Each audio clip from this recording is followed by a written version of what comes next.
Hello and welcome back to day 3 of Improve Your Kizomba in 10 days. Today we are going to be working on rocking actions. This is one of the things that I have to work on most with my students who are studying Kizomba.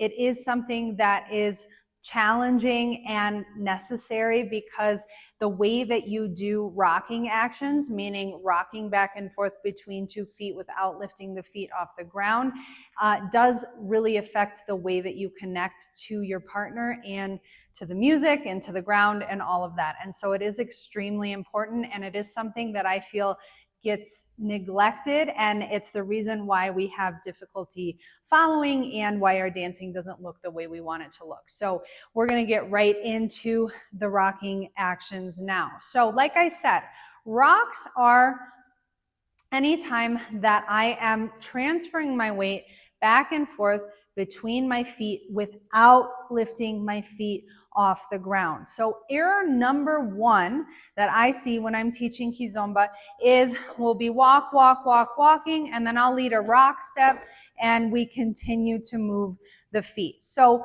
the first thing is recognizing that it's a rock step, which means you have to be present with your partner, because if your partner is steadily moving backward, for example, and you're moving forward, and then they rebound their weight back forward, you have to be sensitive to that and not crash into them with your energy, okay? So that's the first thing, is picking up on the lead. But then the second thing is knowing what to do once you've picked up on the lead. If I'm walking back and I get the lead from my partner that it's going to be a rocking action, I'm keeping both feet planted on the ground and doing that weight transfer that we did in class number 1. Same thing, if I'm walking forward and I feel his chest rebound back toward me, I'm keeping both feet on the ground as I rock. If my partner opens his feet, but I don't feel like his chest is continuing to move in one direction or the other, we're staying in place, I'm going to transfer my weight using my piston action without lifting the feet off the ground. This is why the weight transfer that we did in the first lesson is so very important, because if we don't know how to do that, we can end up transferring our weight to the straight leg, and then we're essentially we're going in the opposite direction of our partner, okay? So we're going to start with the easiest variation on the rock, which is in second position. So you can put your feet underneath your shoulders, and we're just going to do what I just said. We're going to transfer the weight using that kind of rain stick metaphor that I talked about in the beginning in the first class, and coming through 2 straight knees and then tilting over, now without lifting the feet off the ground. So you see, it is possible to transfer your weight fully from one foot to the other without having to lift the foot up to do that, okay? That is our side rock. And so we're going to do the same thing that we did in the first lesson. We're going to do this in 4 counts, then in 2, then in 1. So let's just try that without music first. So we're going to go 1, 2, 3, 4, 1, 2, 3, 4, 1, 2, 3, 4, 1, 2, 3, 4, 1, 2 and 3, 4 and 5, 6 and 7, 8 and 1, 2 and 3, 4 and 5, 6 and 7, 8. And now we go 1, 2, 3, 4, 5, 6, 7, 8. Making sure you're really transferring your weight, even though you're not lifting your feet up off the ground, okay? Now, there's another type of rocking that we actually use more frequently than that one in Kizomba, which is rocking forward and back. And this is the more difficult one because our feet just really want to lift off the ground when we do this. And I really want you to focus on keeping them planted on the ground for the duration of this lesson. So go ahead and put your right foot in front of your left to start, and then we'll switch after. And we're going to bend, push up to 2 straight knees, and transfer. Push up to 2 straight knees and transfer. Push up to 2 straight knees and transfer the weight. And a step. And a step. And a transfer. And a transfer. I'm going to show you from the back.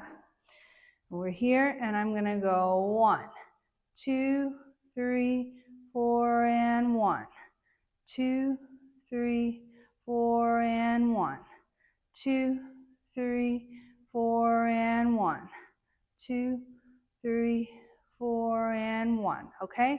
I want to share one other bit of information with you, which is a lot of people make the mistake when I tell them don't lift the feet off the ground of trying to transfer their weight by moving the upper torso forward and back. Even though this is technically a forward step and a back step, I still want you to be transferring your weight by using the pouring action of the hips going down toward the standing foot. So if you watch me from the side, you don't actually see me moving so much forward and back, but if you watch me from the back, you see a lot of movement, a lot of this up and down movement in the knees and the hips. That's what's transferring my weight, not this. And that's what's going to make it much easier for you to connect to your partner when they are leading rocks. You also want to make sure in this rocking action that you're not tempted to twist your shoulders or your hips. We really want to keep everything square, facing front, and just rely on that tilting action in the hips and not on a twist, as that is going to disconnect us from our partner, and it's also going to take away from the look that we are trying to create. Let's go ahead and do that with the left foot in front now. So we go 1, 2, 3, 4, 1, 2, 3, 4, 1, 2, 3, 4, 1, 2, 3, 4, 1.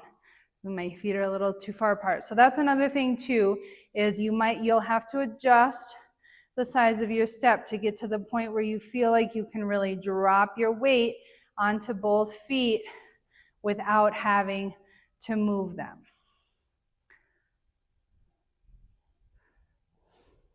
And now, something I forgot to mention about the following aspect of this step is that the weight transfer that we practiced in the first video of this series, where I'm talking to you about the importance of pushing into the floor until you have 2 straight knees, that plays into your ability to follow rocking actions. Because when you take your time in your weight transfer, even if you're walking 1 beat at a time, instead of doing this, if you're taking the time to push into the ground, it'll be very clear to you that the leader is rebounding back toward you. Whereas if you're doing your weight transfer too quickly, often you'll end up moving your foot forward when he wanted it to stay in place to do a rocking action. So that first lesson, I'm going to keep coming back to it because, like I said, it is the fundamentals of everything that we are doing. Okay, so we're going to go ahead and do these exercises with music. We're going to do the same format in 4 counts with the feet in second position, then in 2 counts, then in 1 count. Then we're going to bring the right foot in front, and we'll do 4 counts, 2 counts, and 1 count, and then we will put the left foot forward and do the same thing.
so much for watching. It means more to me than you know. Don't forget to subscribe so we can keep this going together. And when you're ready to go deeper with me, everything is waiting for you in the description below. You can join my Patreon community for exclusive weekly content, explore the dancer method if you're ready to transform the way you move and live, or come dance with me in person on one of my Mexico retreats. There's something for everyone at every level, wherever you are in your journey, and I would love to have you. See you soon.